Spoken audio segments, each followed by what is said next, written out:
এদেশের অত্যন্ত আমার স্নেহভাজন, এদেশের একজন তরুণ আলেমী দ্বীন, যার বয়ান শোনার জন্য মানুষ চাতক পাখির মতো বসে থাকেন, অত্যন্ত তত্ত্বভিত্তিক আলোচনা করে।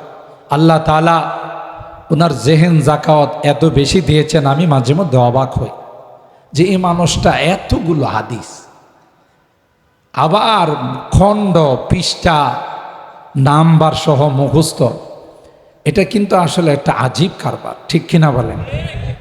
এটা আল্লাহ প্রদত্ত একটা নিয়ামত। এটার জন্য আমাদের এই সকল মানুষের দরকার, জাতির জন্য দরকার যে আল্লাহ তাআলা যেন এদের ইলমে আমলে হায়াতের মধ্যে আল্লাহ বরকত দান করেন, আমিন বলেন। মাওলানা মুফতি আরিফ বিন হাবিব সাহেব আসা মাত্রই 6:45 আসার কথা, উনি চলে আসবে। আমি আগে বলছি আমি মেজবান, আর মেজবান তো জাস্ট হাজিরা দেওয়া।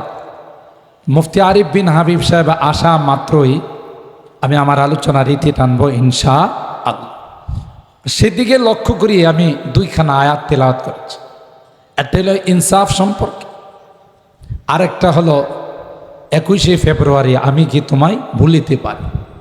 এই যে ভাষা জন্য যারা শাহাদত বরণ করেছেন, আন্তর্জাতিক মাতৃভাষা দিবস, কোরআনুল কারীমের সূরা আর রুমের যে 22 নম্বর আয়াত আমি তেলাওয়াত করেছি, ওখানে আল্লাহ তাআলা মাতৃভাষা দিবস সম্পর্কে আলোচনা করেছে।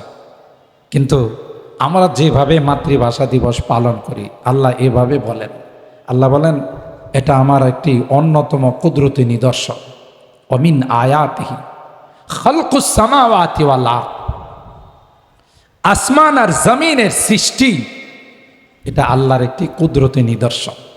অনেকগুলো, এখানে সূরা আর রুমের 20 নম্বর আয়াত থেকে নিয়ে 25 নম্বর আয়াত পর্যন্ত 6খানা আয়াত, এই সবগুলোর মধ্যে আল্লাহ এক একটা কুদরতি নিদর্শনের আলোচনা করেছে। তার মধ্যে আমাদের যে মাতৃভাষা বাংলা, এই বিষয়ে আলোচনা আছে। 21শে ফেব্রুয়ারির আলোচনা আছে, সুবহানাল্লাহ বলবেন না? আমরা সাধারণত মনে করি যে ভাষা দিবস, বিজয় দিবস, স্বাধীনতা দিবস, ভ্যালেন্টাইন্স দিবস, 31 দিবস, নাইট দিবস, এগুলো সম্পর্কে মনে হয় কোরআনে কোনো দিক নির্দেশনা নাই। আর যদি তাই না থাকে তাহলে কোরআন কমপ্লিটলি জীবন বিধান হলো কেমন করে? আল্লাহ তো বলছেন যে ফিহি তিবিয়ানুন লিকুল্লি শাই, সব বিষয়ের সমাধান কোরআনে আছে। আমার বিজয় দিবস না থাকলে কোরআন কমপ্লিটলি হলো কেমন? আমার স্বাধীনতা দিবস যদি না থাকে তাহলে কোরআন কমপ্লিটলি জীবন বিধান হলো কেমন? আমার মাতৃভাষা দিবস যদি না থাকে তাহলে কোরআন কমপ্লিটলি জীবন বিধান হলো কেমন? এই সূরা রুমের 22 নম্বর আয়াত আমার মাতৃভাষা দিবস নিয়ে আলোচনা করছে, সুবহানাল্লাহ।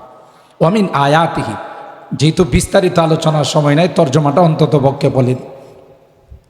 খালকুস সামাওয়াতি ওয়াল আরদ, আল্লাহ পাকের কুদরতের অন্যতম নিদর্শন হলো আসমান আর জমিনের সৃষ্টি।